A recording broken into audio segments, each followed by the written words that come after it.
Okay, here we go. Clemson's running back coach CJ Spiller thinks the Eagles were the perfect landing spot for Will Shipley. What's that mean for Kenneth Gainwell? We also talk about what all the radio stations are asking. Will James Bradberry be here? Jeff McClain answers. That's not all. Jimmy Kemsky gives his Cooper DeJean and Quinyon Mitchell pro comp. Plus, Pro Football Focus picks a bounce-back candidate for the Philadelphia Eagles defense. And Saquon Barkley shares the play where Devin White locked him up on a wheel route. What is going on, everybody? I go by Philly Mike, and this is the Philly Talk Podcast. And today, as always, we got a lot to get into. However, if you are new to the channel, be sure to subscribe. Hit the like button if you enjoy this content, and don't forget to turn on that notification bell so you don't miss the videos. Now let's get into it. So NBC Sports Philadelphia put out an article today saying Clemson running back coach CJ Spiller explains why he thinks Will Shipley landed in a perfect spot with the Eagles. He talked about him being able to learn behind a veteran/all-star running back in Saquon Barkley. He also talked about Will Shipley possibly returning kicks, says he has that in his tool bag as well, especially with the new kickoff rules, and the fact that he could have a small role behind Saquon Barkley, which sparks the camp battle running back 2 position. Will Shipley, Kenny Gainwell. Shout out to my guy Philly Laz on Twitter.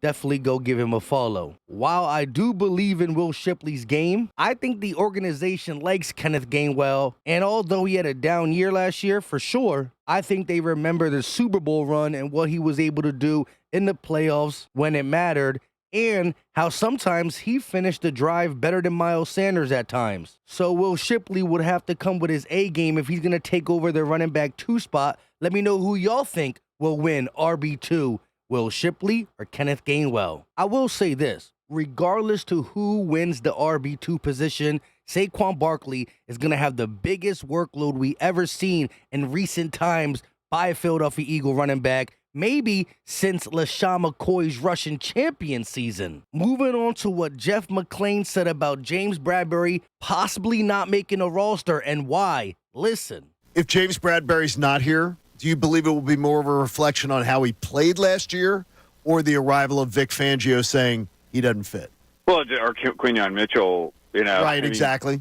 Yeah, I mean, I think that kid has the best shot to first rounder, obviously, but and just one OTA practice. But I will say this, I mean, he definitely looked the part.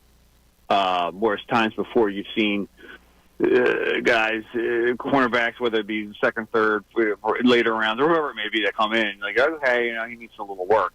There's a lot that has to go into Mitchell starting right away, but certainly I think he's a guy that's going to get every opportunity to win that job. I know. It's only been one OTA, but looking the part is the best thing we can hear at this point in time, so I'm going to take it. As for the other reason Bradberry is trending on Twitter about possibly not being on the team is because Sports Radio WIP and, of course, Elliot Shore Parks have been speaking about it this morning. Bradberry was not there at OTA last week. The cap ramifications of moving on from him after June 1st are far more beneficial than if they were to do it a few months ago. Again, Elliot Shore Parks then said he believes Bradberry will not be an Eagle to start the 2024 season. But when has Elliot Shore Parks been right? So again, it's trending on Twitter, but both radio stations, W4IP and 97.5 The Fanatic, keep asking the question, will Bradberry be here? So again, we'll be talking about it until the season starts. I think the Eagles hold on to him and see how he performs in training camp. Remember, the Eagles have only 6 more workouts until training camp. Today, May 28th, May 30th, May 31st, which are all voluntary, and then June 4, 5, and 6, which is mandatory minicamp. We'll see if he reports to mandatory. If he don't, then things are getting real spooky. However, if he's here for training camp, we will know what type of Bradberry we're getting. Plus, if one of the other 31 teams have an injury at cornerback with the GM like Howie Roseman, not only would we be able to trade him then, but we might get a nice return for him. So I think keeping him is the smart thing to do. Staying on the cornerback conversation, Jimmy Kemsky gives his NFL comp for Cooper DeJean and Quinyon Mitchell. Let's start with Cooper DeJean. He has his NFL comp as Akeem Talib. Let's start with the measurables, which are pretty darn close. They're about a ½ inch different in height, 1 pound different in weight. 40-yard dash, they're about the same speed. Cooper DeJean by 0.01. And then a vertical jump, Cooper DeJean a ½ inch higher. He continued to say they're both physical cornerbacks who have inside-outside versatility. He talked about Talib going in the slot to guard bigger wide receivers and or tight ends. He said it wasn't easy finding a Cooper DeJean comp, but that's who he picked. Now, let's talk about Quinyon Mitchell, who he comped to L'Jarius Sneed. Height, they're only 1/8 of an inch off. 3 pounds different in weight. 3/8 of an inch arm length difference. 40-yard dash, they both run a 4.3, although Quinyon Mitchell is 0.04 quicker. But again, they both got speed. Vertical jump, L'Jarius Sneed can jump 3 inches higher, and broad jump 11 inches further.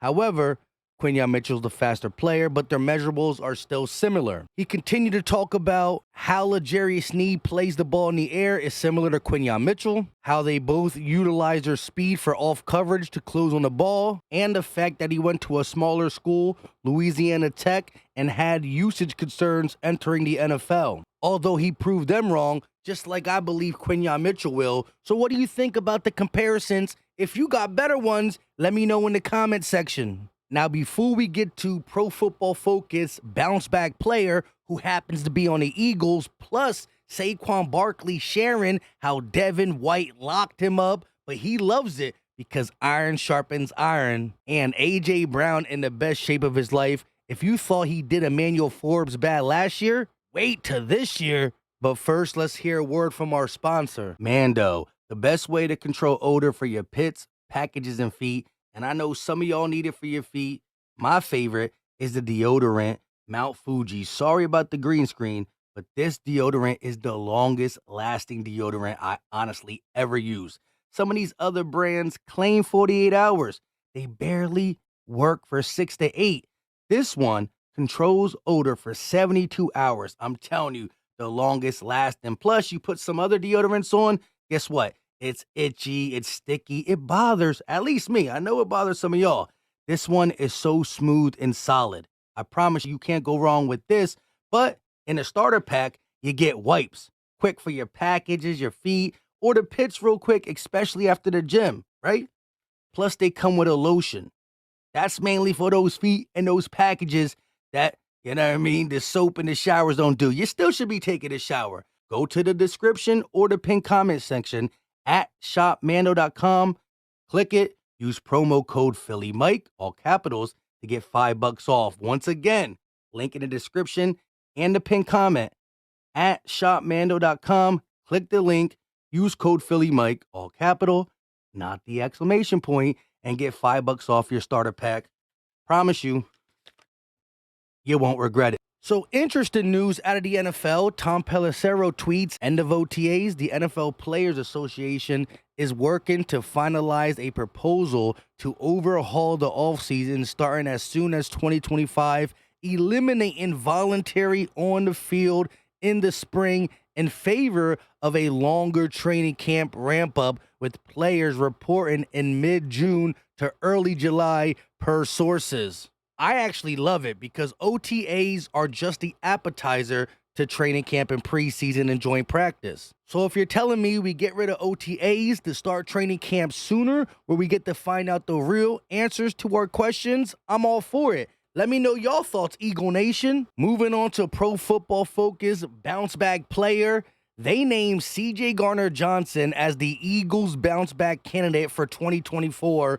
Although he wasn't here in 2023, he was injured with the Lions and didn't play as good as 2022 CJGJ. But we know in Midnight Green what type of energy he brings for the city, for the team, and on the field, especially as a ball hawk, and we can play him all over the field. So I got to agree, although he wasn't an Eagle last year, he bounces back from 2023, and he's in the category for interception leader once again in 2024, similar to the 2022 season when we went to the Super Bowl. But hey, CJ Gardner-Johnson, can I ask you one quick thing? Please stop beefing with Antonio Brown. Who cares if he thinks your music's trash? Do you hear his music? That being said, he's out the league trying to get attention. You're in the league on a Super Bowl contending team.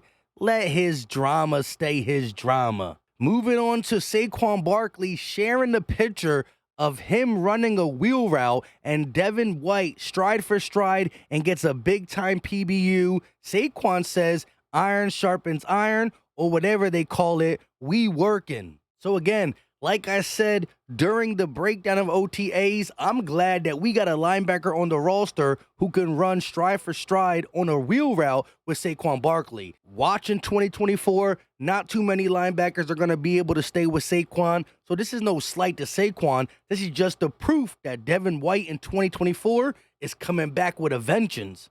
But like he said, iron sharpens iron, and you love to see it. However, Devin White ain't going to be the only Eagle that is new, that has a better year than last year. Word on the Bird tweeted, Saquon Barkley in 2023, 962 rushing yards, 6 rushing touchdowns, and 280 yards receiving with 4 receiving touchdowns. So 10 total touchdowns and over 1,200 yards of total offense. What do you think his numbers are going to be in 2024? You can give me rushing and receiving with touchdowns, or you could combine them. But let me know in the comment section, what is Saquon Barkley doing in Midnight Green in 2024? Lastly, we got to put some respect on A.J. Brown. I know we do it as Eagle fans, but the rest of the NFL got to put more respect. First of all, this graphic is fire from Pro Football Focus, but listen, reception yards versus single coverage,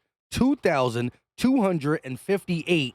Most in the NFL since 2021. We're talking 1 year in Tennessee and 2 years in Philly. 2,258 yards versus single coverage, the most in the NFL. You can't cover him with one guy. Man to man, it is impossible. And speaking of it being impossible, look at him now. A.J. Brown is looking more ripped than ever, and as we know, according to his trainer, he's running 22 miles per hour. Looking like that. Sheesh. DBs are in for it 1,000%, including Emmanuel Forbes, who got torched by A.J. Brown last year multiple times. Remember, he was crying. However, look how little this guy looks. This got to be the smallest cornerback in NFL history.